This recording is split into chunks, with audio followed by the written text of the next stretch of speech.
சட்டமன்றத்தை கூட்டி முதலமைச்சராக யார் இருக்கிறார்கள் என்பதை உறுதிப்படுத்தும் நிலையில் ஆளுநர் இருப்பதாக எதிர்க்கட்சித் தலைவர் மு.க.ஸ்டாலின் கூறியுள்ளார்.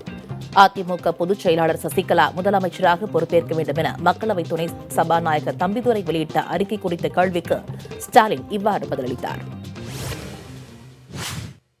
பாராளுமன்றத்தினுடைய துணை சபாநாயகர் தம்பிதுரை அவர்கள் அவர் அந்த கருத்தை எடுத்துச் சொல்வது மட்டுமல்ல, தன்னுடைய துணை சபாநாயகருக்குரிய மத்திய அரசினுடைய அந்த அரசினுடைய முத்திரை பதித்திருக்கக்கூடிய அவருடைய லெட்டர் பேடிலேயே இந்த அறிக்கையை வெளியிட்டிருக்கிறார் என்பது உள்ளபடியே வெட்கப்பட வேண்டிய ஒன்றாக இருக்கிறது.